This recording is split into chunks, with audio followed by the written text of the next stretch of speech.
여러분, 탄소에 대해서 사람들이 평소에 잘 생각하지 않는 아주 기묘한 포인트가 하나 있습니다. 오늘 저희 파인만의 길에서 이 이야기를 한번 제대로 파헤쳐 보려고 하는데요. 화학 수업 같은 이야기를 하려는 게 아닙니다. 공식도 없고 주기율표도 외울 필요 없습니다. 오늘 제가 하려는 이야기는 이겁니다. 왜 하필 여러분은 탄소로 만들어졌을까요? 왜 다른 원소가 아니라 탄소였을까요? 그리고 그 답 안에 우주가 여러분에게 남긴 아주 충격적인 비밀이 하나 숨어 있습니다. 여러분 몸을 이루는 원자들이 있습니다. 그 원자들의 출처가 어디인지 생각해 보신 적 있으신가요? 지구의 흙에서 온 걸까요? 마신 물에서 온 걸까요? 어제 먹은 밥에서 온 걸까요? 전부 맞습니다. 하지만 그 흙도, 그 물도, 그 밥도 결국 어딘가에서 왔을 겁니다. 그걸 끝까지 거슬러 올라가면 어디에 닿게 될까요? 놀랍게도 그 끝에는 별이 있습니다. 이미 수십억 년 전에 사라진, 지금은 존재하지도 않는 어느 별의 불꽃 속에서 여러분의 몸을 이루는 탄소가 태어났습니다. 이게 그냥 시적인 표현이 아닙니다. 이건 실제로 일어난 일입니다. 그리고 오늘 이 이야기의 끝에 가면 여러분은 아마 내일 아침 거울을 보면서 완전히 다른 눈으로 자기 자신을 바라보게 될 겁니다. 자, 시작해 볼게요. 먼저 이 질문부터 드리겠습니다. 여러분의 몸은 무엇으로 만들어져 있을까요? 뼈, 근육, 피, 물. 맞습니다. 그런데 그 아래로 더 내려가 보면요. 더 작게, 눈에 보이지 않을 만큼 작게 내려가면 결국 무엇이 나올까요? 탄소입니다. 탄소라는 원소가 여러분의 손가락을 만들고, 여러분의 눈을 만들고, 지금 이 목소리를 듣고 생각하게 만드는 뇌를 만듭니다. 그뿐이 아닙니다. 개미도 탄소입니다. 장미꽃도 탄소입니다. 바닷속 고래도, 흙속 지렁이도, 하늘을 나는 새도 전부 탄소로 만들어진 존재들입니다. 지구 위에 살아있는 모든 것은 탄소라는 하나의 원소를 중심으로 돌아가고 있습니다. 그런데 여기서 한 가지 의문이 생깁니다. 왜 하필 탄소일까요? 우주에는 수십 가지 원소가 있습니다. 산소도 있고, 철도 있고, 수소도 있고, 질소도 있습니다. 그리고 탄소와 아주 비슷하게 생긴 원소가 하나 있습니다. 규소입니다. 흔히 실리콘이라고도 부르는 원소인데요. 여러분이 매일 들고 다니는 스마트폰 안에 있는 칩, 컴퓨터의 두뇌, 태양광 패널, 이 모든 것을 만드는 재료가 바로 규소입니다. 규소는 이미 우리 생활 깊숙이 들어와 있고 어떤 의미에서는 현대 문명 자체를 지탱하고 있습니다. 그렇다면 왜 생명은 규소로 만들어지지 않았을까요? 규소가 탄소보다 못해서일까요? 어딘가 결함이 있는 재료라서일까요? 아니면 그냥 운이 나빠서 탄소를 먼저 만났던 걸까요? 처음 들으면 이게 무슨 소리야 하실 수도 있겠지만 조금만 차분하게 뜯어보시죠. 이 질문의 답 안에는 생명이란 무엇인가? 우주는 왜 이렇게 생겼는가? 그리고 여러분은 도대체 왜 지금 여기 존재하는가? 이런 엄청난 질문들이 모두 연결되어 있습니다. 자, 그럼 물리학자처럼 차근차근 따져보겠습니다.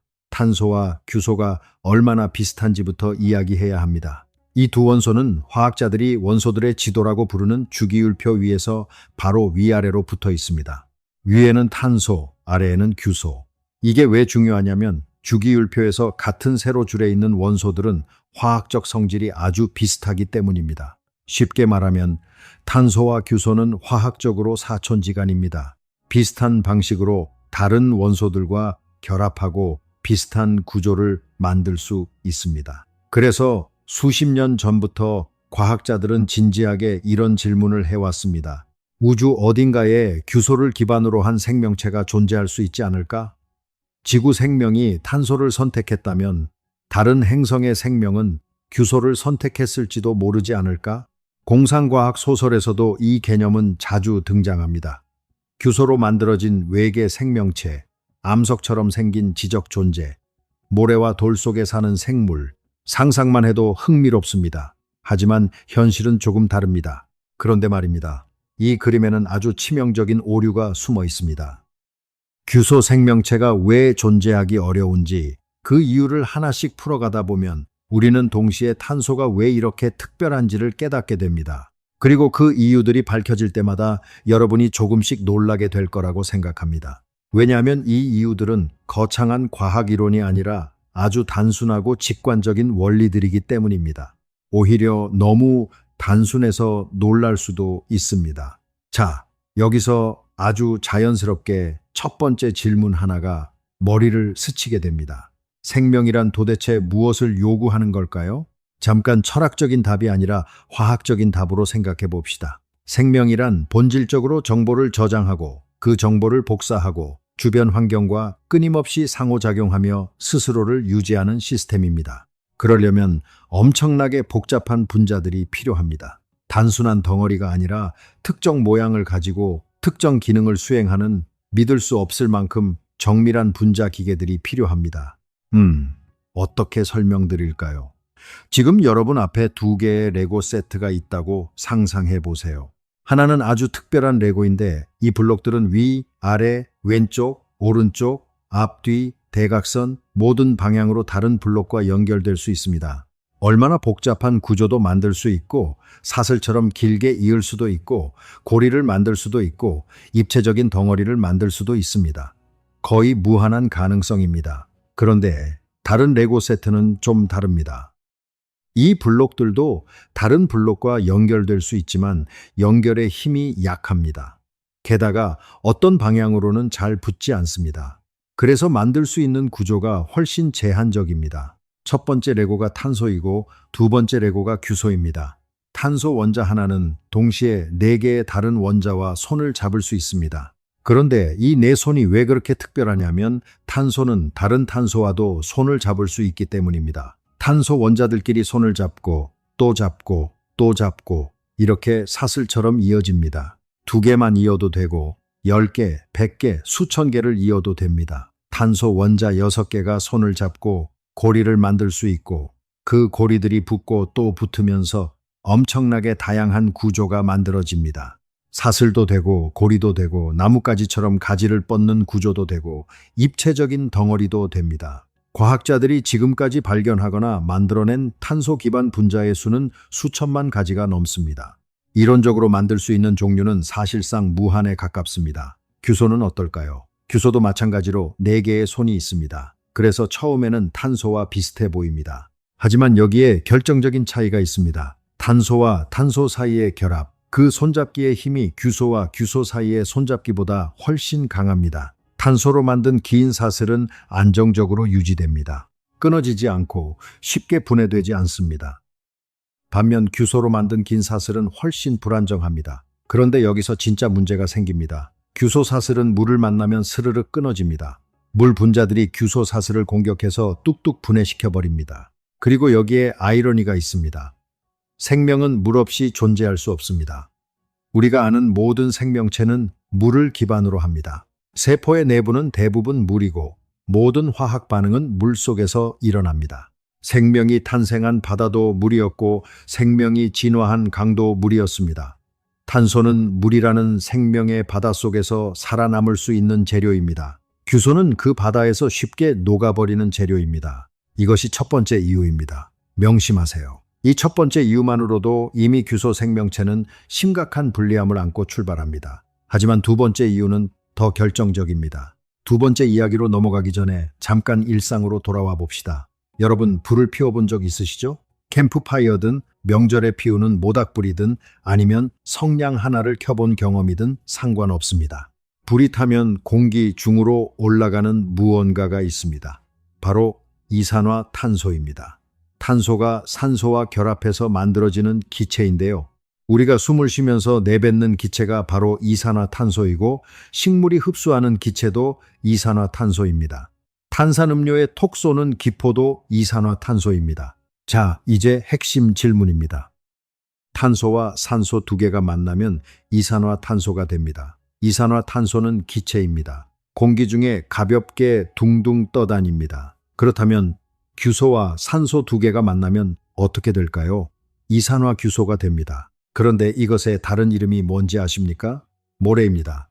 규소와 산소가 만나면 모래가 됩니다. 해변의 모래, 사막의 모래, 유리를 만드는 그 모래입니다. 이산화규소는 상온에서 딱딱한 고체입니다. 녹으려면 엄청난 고온이 필요합니다. 이게 왜 중요한지 한번 생명이 숨쉬는 장면을 떠올려 보세요. 우리 몸속 세포들은 끊임없이 에너지를 만들어냅니다. 그 과정에서 탄소가 산소와 결합하고 이산화탄소가 만들어지고 그 이산화탄소는 폐를 통해 우리 몸 밖으로 가볍게 빠져나갑니다. 아무런 문제가 없습니다. 그런데 만약 규소 기반 생명체가 있다면 어떨까요? 그 생명체가 에너지를 만들 때 규소가 산소와 결합합니다. 그러면 이산화규소, 즉 모래가 만들어집니다. 그 모래는 고체입니다. 기체로 빠져나갈 수 없습니다. 몸속에 뚝뚝 쌓입니다.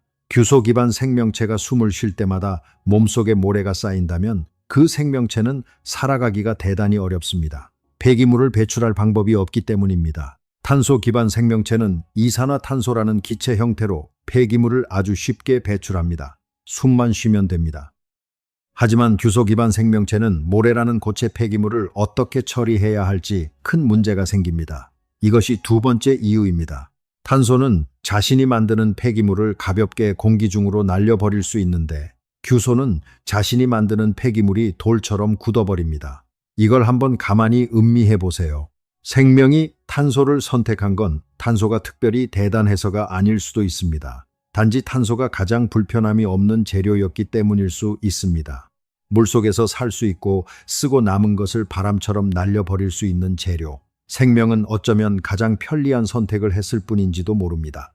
자, 여기서 아주 자연스럽게 한층 더 깊은 질문 하나가 머리를 스치게 됩니다. 그렇다면 탄소는 왜 그렇게 다양한 구조를 만들 수 있는 걸까요? 왜 다른 원소들은 탄소처럼 복잡한 분자를 만들지 못하는 걸까요? 흔히들 이렇게 생각하실 겁니다. 원소마다 특성이 다르고 탄소가 그냥 좀 더 유연한 원소인가 보다 라고요. 맞는 말이긴 합니다. 그런데 이 생각에는 숨겨진 전제가 깔려 있습니다. 탄소가 다양한 구조를 만드는 능력이 그냥 주어진 성질이라는 전제입니다. 하지만 사실은 그게 아닙니다. 탄소의 이 놀라운 능력에는 아주 구체적이고 물리적인 이유가 있습니다. 위대한 물리학자 리처드 파인만이 늘 입버릇처럼 강조했던 게 있습니다. 어떤 현상을 설명할 때 그냥 그렇다고 하는 건 설명이 아니라고요. 왜 그런지, 그 뒤에 무엇이 있는지까지 봐야 진짜 이해한 거라고 했습니다. 그러니까 지금부터 우리가 물리학자처럼 이 문제를 아주 꼼꼼하게 따져본다면 아주 단순한 질문 하나에서부터 출발해야 합니다. 원자끼리 손을 잡는다는 것, 그게 도대체 어떤 의미일까요? 자, 탄소 원자 하나를 아주 가까이에서 들여다봅시다. 탄소는 앞서 말했듯이 4개의 손이 있습니다. 그런데 이 4손이 그냥 앞으로만 뻗는 게 아닙니다. 입체적으로 뻗습니다. 마치 정사면체의 꼭지점을 향해 4방향으로 골고루 뻗어 있습니다. 이 공간적인 배열 때문에 탄소로 만든 분자는 단순히 평면적인 구조가 아니라 입체적인 3차원 구조를 가질 수 있습니다. 그리고 여기서 탄소만의 특별한 능력이 하나 더 나옵니다. 탄소는 다른 탄소와 결합할 때 손을 하나만 잡는 게 아니라 2개를 동시에 잡을 수도 있고 심지어 3개를 동시에 잡을 수도 있습니다. 손을 하나로 잡은 것과 2손으로 꽉 잡은 것은 다릅니다. 2손으로 잡으면 더 강하고 더 단단하게 붙습니다. 이 결합 방식의 차이가 분자의 모양을 바꾸고 모양이 바뀌면 성질이 바뀝니다. 그래서 같은 개수의 탄소 원자를 사용하더라도 완전히 다른 모양의 분자를 만들 수 있습니다. 규소는 이것을 하기가 대단히 어렵습니다. 규소 원자는 탄소보다 크기 때문에 2개의 결합을 동시에 유지하기가 어렵습니다. 그래서 규소 기반 분자는 구조적으로 훨씬 단순할 수밖에 없습니다. 단순한 구조로는 복잡한 기능을 할 수 없습니다. 도구가 단순하면 할 수 있는 일도 단순합니다. 여러분의 몸속에는 단백질이라는 분자 기계들이 있습니다. 이 단백질들은 각각 다른 모양을 가지고 다른 일을 합니다. 어떤 단백질은 산소를 운반하고, 어떤 단백질은 외부 침입자를 물리치고, 어떤 단백질은 음식을 분해합니다. 그리고 이 모든 단백질을 만드는 설계도가 DNA 안에 들어 있습니다. DNA도 탄소로 만들어진 기다란 사슬입니다. 탄소가 없었다면 이 모든 정밀한 분자 기계들은 만들어질 수 없었을 겁니다. 바로 여기가 가장 중요한 포인트입니다. 생명은 복잡성을 필요로 합니다. 그리고 복잡성은 다양한 구조를 필요로 합니다. 그 다양한 구조를 물속에서 안정적으로 만들어낼 수 있는 원소가 우주에서 탄소뿐이라는 것, 이것이 생명이 탄소를 선택한 세 번째이자 가장 근본적인 이유입니다. 자, 이 이야기는 우리를 훨씬 더 깊고 본질적인 진실로 데려갑니다. 탄소는 별에서 왔습니다. 이 말이 처음에는 그냥 지나칠 수 있는 사실처럼 들릴 수 있습니다. 하지만 잠깐 생각해 보세요. 탄소가 별에서 왔다는 건 어떤 별이 죽어야 탄소가 생긴다는 뜻입니다. 그리고 어떤 별이 죽어야 여러분이 태어날 수 있다는 뜻이기도 합니다. 이건 우리를 아주 충격적인 사실로 안내합니다. 도대체 별 속에서 무슨 일이 일어나는 걸까요? 별은 핵융합이라는 과정으로 에너지를 만듭니다. 핵융합이라는 말이 어렵게 들릴 수도 있는데요. 쉽게 설명하면 가장 작고 가장 단순한 원소인 수소 원자들이 서로 부딪히면서 더 무거운 원소인 헬륨을 만들고 그 과정에서 엄청난 에너지가 팡팡 나옵니다. 그게 별빛입니다. 지금 이 순간에도 태양이 빛나는 이유입니다. 별은 오랫동안 이렇게 수소를 헬륨으로 바꿉니다. 그러다 수소가 다 소진되면 이번에는 헬륨 원자들이 서로 충돌하기 시작합니다. 헬륨 3개가 충돌하면 무엇이 만들어질까요? 바로 탄소입니다. 헬륨 3개가 합쳐져서 탄소 하나가 만들어집니다. 이 과정은 별의 내부 엄청나게 뜨겁고 압력이 높은 환경에서만 일어납니다. 그런데 여기서 이야기가 아주 흥미로워집니다. 헬륨 3개가 충돌해서 탄소가 되는 과정은 사실 매우 어려운 반응입니다. 헬륨 2개가 먼저 만나서 중간 단계의 원소를 만들어야 하는데 이 중간 원소가 굉장히 불안정해서 금방 다시 분해되어 버립니다. 분해되기 전에 재빨리 3번째 헬륨과 충돌해서 탄소가 되어야 합니다. 계산해보면 반응 확률이 너무 낮아서 처음 이 문제를 연구한 영국의 천문학자 프레드 호일은 이 반응이 일어날 수 없을 것 같다고 생각했을 정도입니다. 그런데 호일은 뭔가 이상하다는 것을 느꼈습니다. 우주에 탄소가 존재한다는 사실 자체가 이 반응이 일어날 수 있다는 증거입니다. 탄소가 존재하니까 이 반응은 분명히 일어났다. 그렇다면 탄소 원자 안에 특별한 에너지 수준이 존재해서 바로 그 에너지 수준에서 이 반응이 극적으로 빨라질 것이라고 예측했습니다. 나중에 실험을 해보니 정말로 탄소 원자 안에 정확히 그 에너지 수준이 존재했습니다. 이 에너지 수준은 마치 누군가가 일부러 설계한 것처럼 정밀하게 탄소 생성 반응을 가능하게 만들어줍니다. 조금만 달랐어도 탄소는 별 속에서 만들어지지 않았을 겁니다. 탄소가 없으면 생명도 없습니다. 이 말인즉슨 우주의 물리법칙 자체가 탄소가 만들어지는 것을 허락하는 방향으로 조율되어 있다는 이야기입니다. 파인만은 우리가 던지는 질문들 대부분에 숨어있는 엉터리 전제 조건들을 자주 이야기했거든요. 우리가 탄소를 그냥 주어진 것으로 보는 게 바로 그 엉터리 전제입니다. 탄소가 존재하는 것 자체가 이미 기적에 가깝습니다. 물론 이건 현재 과학이 말해줄 수 있는 범위 안에서의 이야기입니다. 어떤 사람들은 이것을 우주가 생명을 위해 설계되었다는 증거라고 봅니다. 어떤 사람들은 단지 우리가 탄소 기반 생명체이기 때문에 탄소를 특별하게 느끼는 것뿐이라고 말합니다. 어쩌면 수많은 우주가 존재하고 우리는 그 중에서 탄소가 존재하는 우주에 살고 있을 뿐이라고 보는 시각도 있습니다. 하지만 어느 쪽이든 다음 사실만큼은 변하지 않습니다. 탄소는 별 속에서 태어납니다. 그 별이 일생을 마치고 펑 하고 폭발하면서 자신이 만든 탄소를 우주 공간으로 흩뿌립니다. 그 탄소들이 우주 공간을 떠돌다가 수억 년 후에 태양이라는 새로운 별 주변에 행성들이 만들어지는 과정에 섞여 들어갔습니다. 지구가 만들어졌고 그 지구의 바닷속에서 탄소들이 만나고 결합하기를 수억 년 반복하다가 마침내 스스로를 복제할 수 있는 분자를 우연히 만들어냈습니다.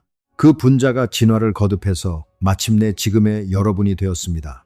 여러분은 별에서 온 탄소입니다. 이 말을 그냥 시적인 표현으로 듣지 않으셨으면 합니다. 이건 정말로 사실입니다. 지금 여러분의 손안에 있는 탄소 원자들은 수십억 년 전에 지금은 사라진 어느 별의 불꽃 속에서 태어났습니다. 자, 여기서부터 상황이 진짜 기묘해집니다. 탄소는 우주에서 4번째로 많은 원소입니다. 수소, 헬륨, 산소 다음으로 많습니다. 그런데 헬륨은 귀족 기체라고 해서 다른 원소와 거의 결합하지 않습니다. 그러니까 실질적으로 화학 반응에 참여할 수 있는 원소 중에서 탄소는 우주에서 매우 흔한 원소입니다. 반면 규소는 어떨까요? 지구에서는 규소가 매우 흔합니다. 지각의 대부분이 규소와 산소로 이루어진 암석이니까요. 하지만 우주 전체, 그러니까 별과 별 사이의 공간, 행성이 만들어지는 성운, 별 내부를 모두 합쳐서 보면 탄소가 규소보다 훨씬 많습니다. 이것이 생명의 탄생에 있어서 결정적인 요소였을 수 있습니다. 재료가 많이 있어야 재료를 가지고 무언가를 만들 수 있습니다. 생명이 처음 시작될 때 거의 무한한 시행착오가 필요했습니다. 분자들이 만나고 헤어지고 다시 만나고 헤어지는 과정이 수억 년 동안 반복되었습니다. 그 과정에서 탄소는 풍부하게 존재했기 때문에 이 시행착오에 참여할 기회가 압도적으로 많았습니다. 생명은 확률의 게임입니다. 충분히 많은 원자들이 충분히 오랜 시간 동안 충분히 많이 만나다 보면 언젠가는 스스로를 복제하는 분자가 우연히 만들어질 확률이 생깁니다. 탄소는 바로 그 확률을 높여주는 데 필요한 풍부함을 가지고 있었습니다. 아시겠나요? 이건 단순히 탄소가 좋은 재료라서가 아닙니다. 탄소는 우주에 많고 별 속에서 쉽게 만들어지고 물 속에서 안정적이고 폐기물을 날려버릴 수 있고 복잡한 구조를 만들 수 있습니다. 이 모든 조건이 동시에 충족되는 원소는 우주를 통틀어서 탄소뿐입니다. 자, 이 이야기를 더 깊이 들여다보면 우리는 훨씬 더 놀라운 사실과 마주칩니다. 아직 가장 기묘한 부분은 말씀드리지 않았습니다. 퇴근길 지하철을 타고 집으로 돌아오는 상황을 한번 상상해 보세요. 창밖을 멍하니 바라보면서 오늘 회의에서 있었던 일을 떠올리거나 내일 점심은 뭘 먹을까 생각하거나 아니면 그냥 아무 생각 없이 앉아 있는 그 순간이요. 그 순간 여러분의 뇌 속에서는 무슨 일이 일어나고 있을까요? 약 860억 개의 뉴런이 신호를 주고받으며 번쩍번쩍 불꽃처럼 팡팡 터지고 있습니다. 그 뉴런 하나하나를 그리고 뉴런들 사이를 연결하는 시냅스를 그 모든 것을 만드는 재료가 탄소입니다. 여러분이 멍하니 창밖을 바라보는 그 순간에도 탄소로 만들어진 정교한 기계가 쉬지 않고 돌아가고 있는 겁니다. 이게 왜 기묘하냐고요? 탄소가 여러분이 되었다는 것입니다. 별 속에서 태어난 탄소 원자들이 바다를 떠돌고 분자를 이루고 세포를 만들고 뇌를 만들고 결국 지금 이 순간 창밖을 바라보며 뭔가를 생각하고 느끼는 존재가 되었다는 겁니다.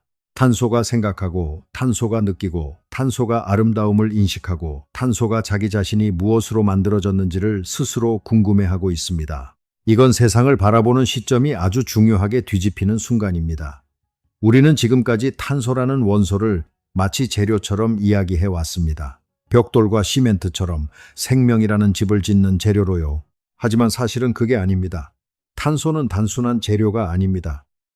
우주가 스스로를 알아가는 과정에서 스스로를 가장 복잡하게 조직한 형태가 바로 탄소이고 그 탄소가 만들어낸 가장 놀라운 구조가 바로 지금 여러분의 뇌입니다. 파인만은 이런 상황을 마주쳤을 때 이런 식으로 이야기했습니다. 과학을 알면 꽃이 덜 아름다워진다고 생각하는 사람들이 있는데 그건 완전히 틀렸다고요. 과학을 알면 꽃이 더 아름다워진다고 했습니다. 꽃 안의 세포들이 무슨 일을 하는지, 그 색깔이 왜 그런지, 꽃이 어떻게 꿀벌을 끌어들이는지를 알게 되면 그 모든 것이 아름다움에 더해질 뿐이라고 했습니다. 탄소에 대한 이야기도 마찬가지입니다.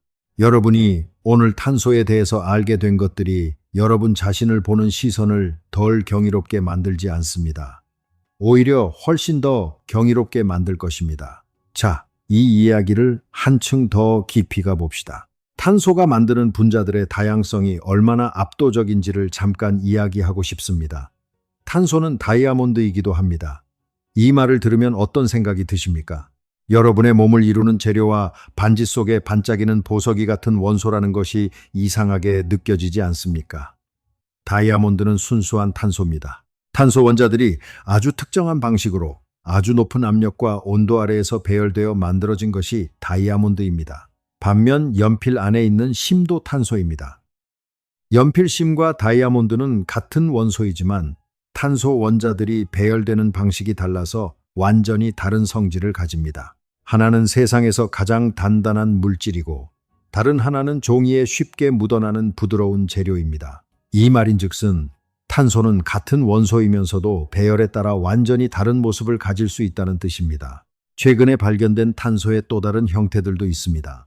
탄소 원자 약 60개가 공처럼 모여서 축구공 모양의 분자를 만든 것을 버키볼이라고 합니다. 탄소가 원통 모양으로 말린 탄소 나노튜브는 같은 두께의 강철보다 훨씬 강하면서도 훨씬 가볍습니다. 탄소 원자들이 한 층으로 펼쳐진 그래핀이라는 재료는 현존하는 가장 얇고 가장 강한 재료입니다. 탄소는 생명의 재료이면서 동시에 미래 기술의 재료이기도 합니다. 탄소는 수십억 년 전에 별 속에서 태어나서 지구의 바다로 흘러들어 생명을 만들고 지금은 첨단 기술의 소재로 쓰입니다. 하나의 원소가 이렇게 다양한 역할을 한다는 것이 정말 놀랍지 않습니까? 그리고 탄소는 순환합니다. 이 부분이 저는 가장 아름답다고 생각합니다.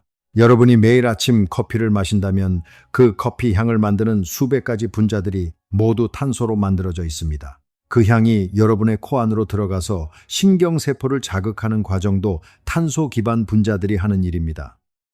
여러분이 숨을 내쉬면 탄소가 이산화탄소가 되어 공기 중으로 빠져나갑니다. 근처 나무가 그 이산화탄소를 빨아들여서 자신의 몸을 만드는 데 씁니다. 가을에 그 나무의 잎이 떨어져서 분해되면 탄소는 다시 흙 속 미생물에게 가고 미생물이 그 탄소로 에너지를 얻고 다시 이산화탄소를 내뿜고 그 이산화탄소를 또 다른 식물이 흡수합니다. 째깍째깍 이 순환은 멈추지 않습니다. 여러분이 지금 숨을 내쉬는 탄소가 100년 후에는 어느 나무의 줄기가 될 수도 있고 1000년 후에는 어느 동물의 뼈가 될 수도 있습니다. 탄소는 생명의 화폐입니다. 생명이 사용하고 돌려주고 다시 사용하는 순환하는 재료입니다. 이 순환을 규소로 할 수 있을까요? 할 수 없습니다. 규소는 한번 암석이 되면 그 상태로 수억 년을 머뭅니다. 화산이 폭발하거나 엄청난 압력이 가해지지 않으면 규소는 순환하지 않습니다. 생명의 흐름에 참여할 수 없습니다. 탄소는 흐르고 규소는 굳습니다. 이 차이가 생명이 탄소를 선택한 어쩌면 가장 직관적인 이유입니다. 자, 이제 규소에 대한 이야기를 다시 한번 해봅시다. 이번에는 약간 다른 각도에서입니다. 규소는 정말 쓸모없는 원소일까요? 전혀 아닙니다. 규소는 지구 지각의 대부분을 이루는 암석의 재료입니다. 우리가 걷는 땅, 산, 절벽, 모든 것이 규소로 만들어져 있습니다. 규소가 없었다면 지구는 지금과 전혀 다른 모습이었을 겁니다. 그리고 현대 문명에서 규소는 없어서는 안 될 재료입니다. 컴퓨터 안의 반도체 칩은 규소로 만들어집니다. 태양광 패널도 규소입니다. 유리도 이산화 규소입니다. 여러분이 지금 보고 있는 화면을 만드는 기술도 결국 규소에서 나옵니다. 흥미로운 점이 있습니다. 탄소가 생명이라는 유기적인 세계를 구성하는 재료라면 규소는 문명이라는 인공적인 세계를 구성하는 재료입니다. 자연이 탄소를 선택했고 탄소가 만든 생명인 인간이 규소를 선택했습니다. 탄소 기반 생명체인 인간이 규소 기반 기계를 만들어낸 것이 우주의 다음 단계일지도 모릅니다. 탄소가 규소를 사용하는 것, 생명이 비생명적 재료를 사용해서 새로운 종류의 복잡성을 만들어내는 것. 파인만이 이런 상황을 봤다면 아마 이렇게 이야기했을 것 같습니다. 단순한 규칙이 충분히 오래 실행되면 생명처럼 엄청나게 복잡한 무언가가 자연스럽게 등장한다고요. 그리고 그 생명이 또다시 새로운 복잡성을 만들어낸다고요. 탄소에서 생명으로, 생명에서 문명으로, 문명에서 규소 기반 기계로 이 흐름이 우주가 스스로를 더 복잡하게 만들어가는 방식인지도 모릅니다. 그렇다면 우주 어딘가에 규소 기반 생명체가 있을 가능성은 전혀 없을까요? 과학자들은 이것을 완전히 배제하지는 않습니다. 물이 없는 환경, 예를 들어 액체 메탄이 바다를 이루는 행성에서는 규소가 다른 방식으로 작동할 수도 있습니다. 우리가 상상하지 못하는 완전히 다른 화학 체계 속에서 규소가 생명의 재료가 될 수 있을지도 모릅니다. 하지만 물이 존재하는 환경, 그러니까 지구처럼 생명이 살기 좋은 환경에서는 탄소가 압도적으로 유리합니다. 우주에서 생명을 찾을 때 과학자들이 먼저 물이 있는 행성을 찾는 이유가 바로 여기에 있습니다. 물이 있다면 탄소 기반 생명체가 있을 가능성이 높기 때문입니다. 자, 여기서 아주 자연스럽게 한층 더 깊은 질문 하나가 머리를 스치게 됩니다. 탄소가 그렇게 놀라운 원소라면 왜 생명은 탄소 하나만 쓰지 않고 산소도 쓰고 수소도 쓰고 질소도 쓰는 걸까요? 왜 탄소만으로 충분하지 않은 걸까요? 흔히들 이렇게 생각하실 겁니다. 탄소가 주재료이고 나머지는 그냥 보조 재료겠지 라고요. 그런데 이 생각에는 숨겨진 전제가 깔려 있습니다. 생명이 단순히 구조물을 짓는 것이라는 전제입니다. 하지만 생명은 그냥 구조물이 아닙니다. 생명은 끊임없이 변하고 반응하고 에너지를 주고받는 동적인 시스템입니다. 한번 상상해 보세요. 지금 여러분이 편의점에서 삼각 김밥 하나를 사서 먹는다고 해봅시다. 그 안에 있는 쌀밥의 탄수화물, 그 탄수화물을 이루는 탄소들이 여러분의 입 안으로 들어갑니다. 소화기관에서 쪼개지고 작은 단위로 분해되어서 결국 포도당이라는 분자가 됩니다. 그 포도당이 혈액을 타고 세포로 들어가면 세포는 포도당을 태웁니다. 연소라고 부르는 이 과정에서 포도당의 탄소가 산소와 결합해서 이산화탄소가 되어 날아가고 그 과정에서 에너지가 팡 하고 나옵니다. 그 에너지가 여러분의 뇌를 움직이고 심장을 뛰게 하고 손가락을 움직이게 합니다.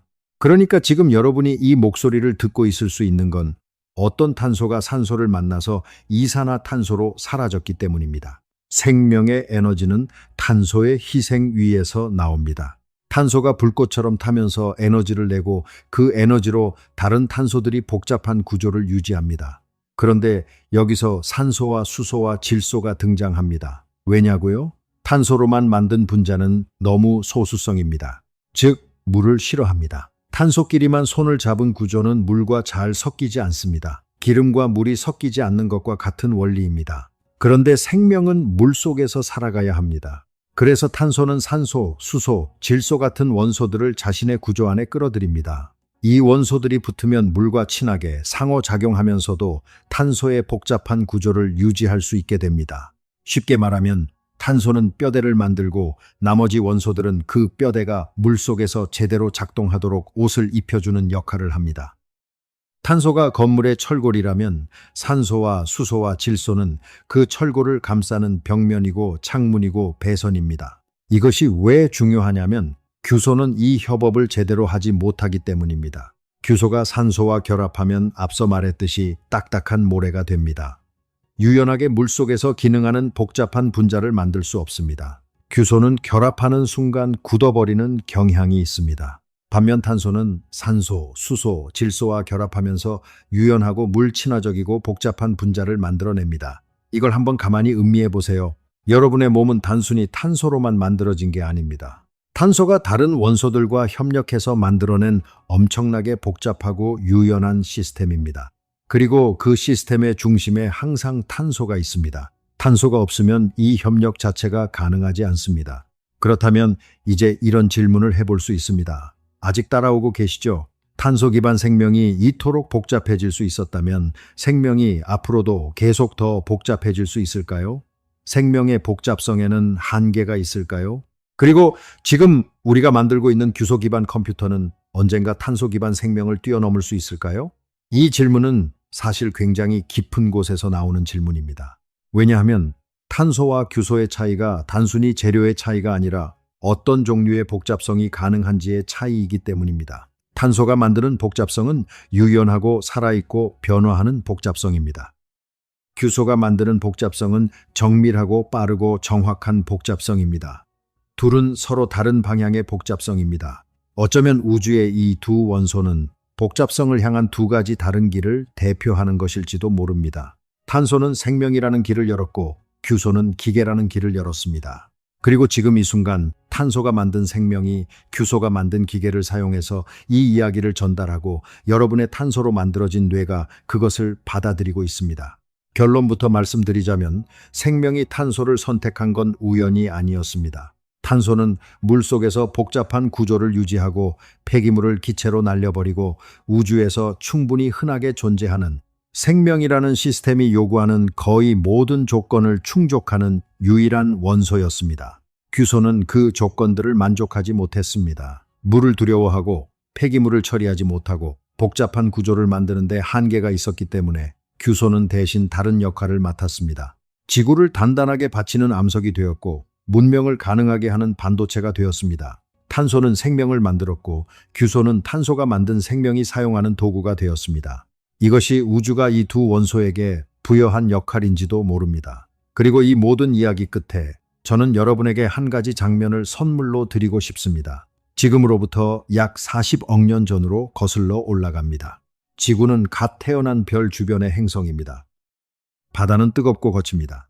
하늘에는 산소가 거의 없고 수소와 암모니아와 여러 기체들이 뒤섞여 있습니다.